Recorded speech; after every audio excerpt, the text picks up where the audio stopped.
سبيل الدموع سبيل مريح تنهدى يا صاحي كي تستريح وبث الدعاء. Saya pernah mendengar cerita tentang manusia masuk surga dan neraka. Di antaranya kisah tentang wanita tunasusila pelacur yang masuk surga karena menolong seekor anjing. Kisah seorang yang masuk surga tapi belum pernah sholat dan sujud, orang masuk surga dan neraka karena seekor lalat. Pertanyaan saya, apakah saat ini sudah ada umat Nabi Muhammad atau manusia yang sudah berada di surga neraka? Bukankah manusia akan masuk surga neraka setelah hari kiamat? Kisah tentang seorang perempuan WTS membuka sepatunya, sepatu kulit, dimasukkannya ke dalam sumur, dituangkannya ke anjing yang menjulurkan lidah. Bukan umat Nabi Muhammad, tapi cerita tentang Bani Israel. Allah mengampunkan dia dan dia akan masuk surga. Apakah di surga itu sekarang sudah ada orang di dalamnya? Nabi Muhammad dulu masuk ke surga untuk apa? Meninjau-ninjau, menengok-nengok. Orang yang soleh meninggal, rohnya masuk ke dalam burung paruh warna hijau. Burung itu terbang ke sana kemari. Buka kitab Ar-Ruh, ditulis oleh Imam Ibnu Qayyim Al-Jauziyah. Bapak, ibu, adik-adik, kalau mau baca kitab tentang surga, neraka, alam barzah, dua kitab. Pertama At-Tazkirah Imam Al-Qurtubi, Ar-Ruh Imam Ibnu Qayyim Al-Jauziyah. Ada orang-orang dibawa singgah ke surga jalan-jalan. Ini pemukiman, real estate, rumah mewah. Nanti akan ditempati 1 Januari 2018. Tapi sebelum itu orang boleh jalan-jalan, nengok, survei-survei dulu. Makanya orang mati syahid wajahnya senyum. Kenapa orang mati syahid wajah senyum?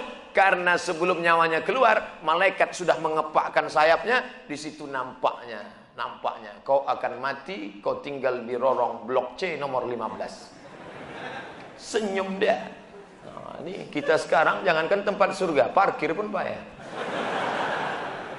Apa hukumnya jika saya sholat sambil menutup mata agar sholat saya menjadi lebih khusyuk? Apakah ini tak boleh Pak Ustadz? Sebab dulu saya pernah tanya hal ini pada dosen agama, katanya ini tak boleh karena dianggap tak sopan pada Allah. Sementara jika mata saya terbuka, saya sulit untuk khusyuk. Adakah solusi untuk saya Pak Ustadz? Thanks. Ada gambar senyum. Titik 2. Sekarang saya mau menunjukkan beberapa riwayat sahabat Nabi itu sholatnya pejam mata atau buka mata. Jangan jawab. Nabi jadi imam, sahabat di belakang. Ketika sedang sholat, Nabi buka selopnya, sendalnya. Waktu itu Masjid Nabawi pasir. Nabi buka selopnya, semua sahabat yang ada di belakang membuka selop. Kira-kira sahabat di belakang pejam mata atau buka mata? Buka, karena kalau pejam mana dia tahu. Uqtulul aswadaini fi shalah, bunuhlah dua yang hitam ketika kau sedang sholat. Allahu Akbar. Lewat dua yang hitam. Apa yang hitam itu? Kalajengking dengan ular. Bunuh. Kira-kira orang sholat bisa ada dua yang hitam lewat, dia tahu matanya terbuka atau tertutup? Terbuka. Kalau tertutup, tiba-tiba udah tegak anaconda. Nah, terbuka. Jadi masalah sholat terbuka atau tertutup, terbuka. Tapi ada saat tertentu kita mesti tutup. Saya pernah mengalami. Pas di depan saya pakai baju kaos, tertulis di belakangnya, hidup memang susah, jangan bikin susah. Asal saya buka, terbaca Pak.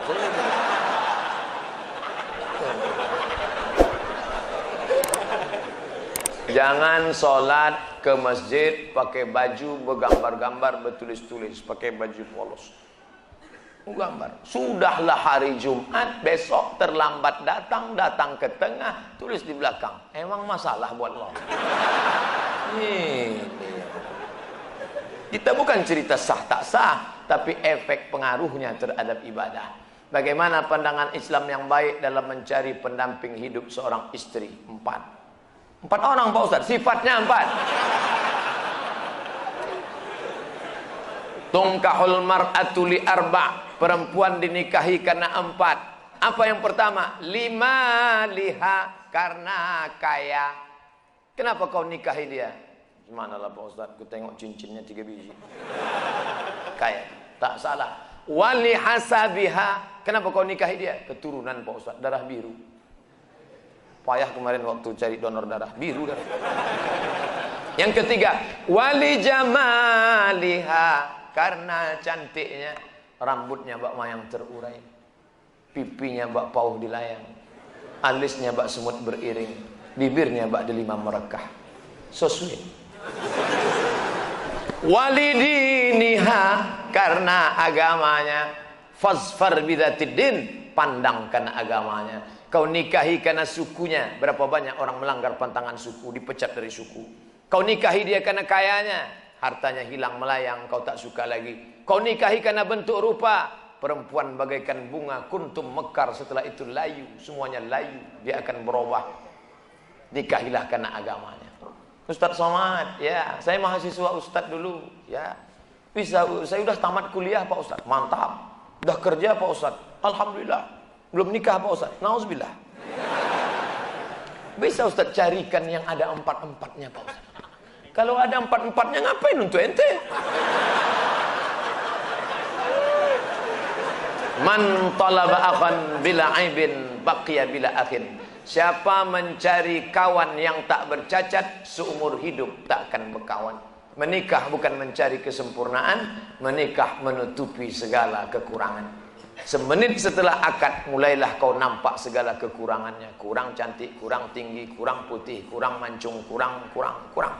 Maka setelah nikah, kau tutupilah segala kekurangannya. Setelah dapat, inilah dunia akhirat Pak Ustaz. Jangan lagi matamu liar kemana-mana. Kalau laki-laki sudah menikah, nampaknya perempuan cantik di jalan, pulanglah ke rumah. Apa yang ada pada perempuan di jalan itu, ada juga di rumah.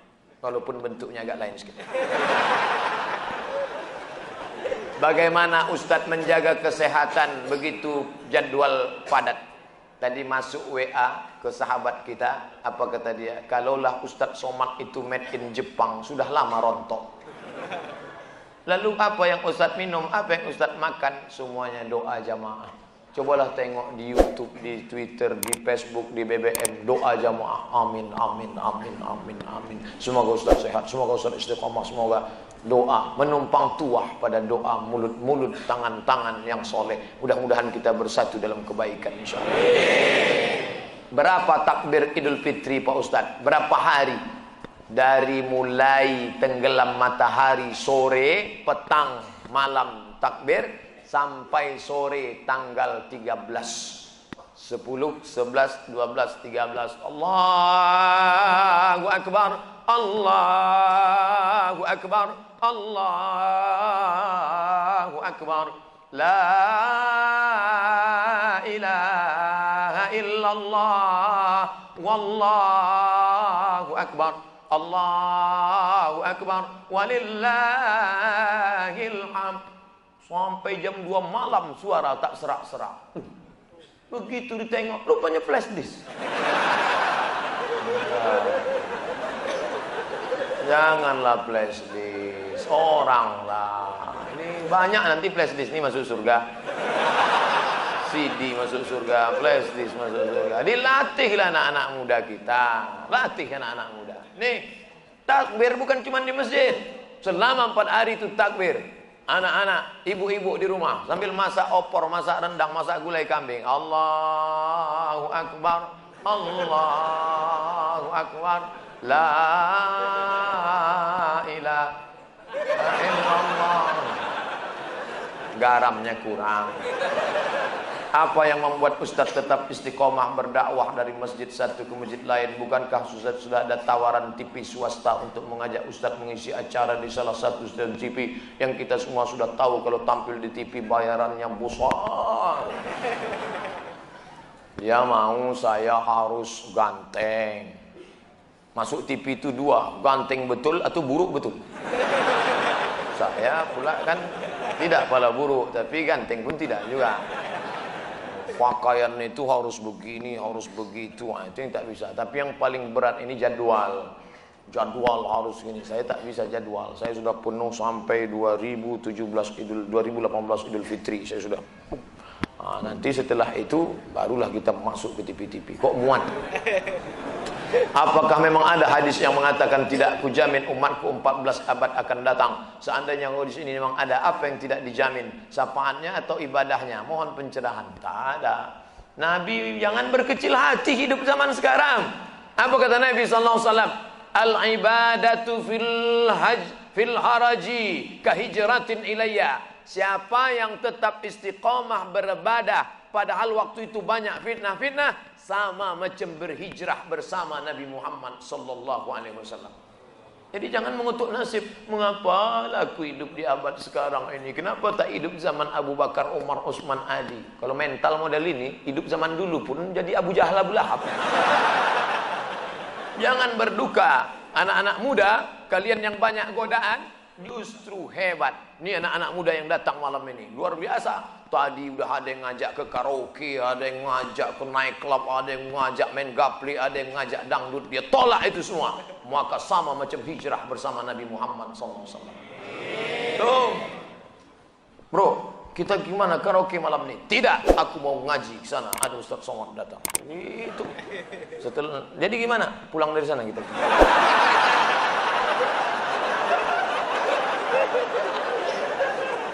Ada suatu hadis yang mengatakan bahwa menikah itu adalah sunnahku. Barang siapa yang tak mengikut sunnahku maka dia bukan umatku. Bagaimana dengan Imam Syafi'i? Karena dalam buku autobiografi Imam Syafi'i mengatakan beliau tak nikah. Imam Syafi'i menikah. Dari mana Ustaz tahu Imam Syafi'i menikah? Bacalah biografinya. Yang tak menikah itu Imam Nawawi.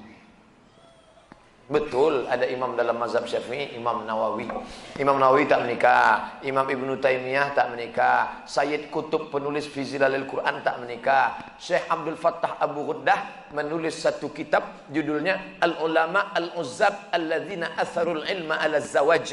Biografi ulama-ulama yang tak menikah sampai mati karena lebih memilih ilmu daripada nikah. Kenapa Ibnu Taimiyah tak menikah? Kalau Ibnu Taimiyah menikah, istrinya itu pasti tetap tinggal karena dia lebih lama di penjara daripada di luar penjara.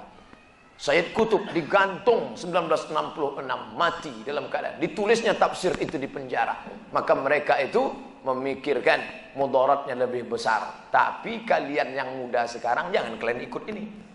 Zaman Imam Nawawi dulu dia tak menikah. Perempuan zaman itu biji matanya aja yang nampak. Godaan tak kuat. Zaman sekarang perempuan biji matanya tertutup, yang lain terbuka. Jangan, jadi berubah zaman. Jangan kan aku mau ikut Imam Nawawi aja. Tak bisa, lain, tak bisa. Godaan luar biasa. Ini saya mau pulang nih, godaan yang paling terberat nanti jumpa pramugari lah.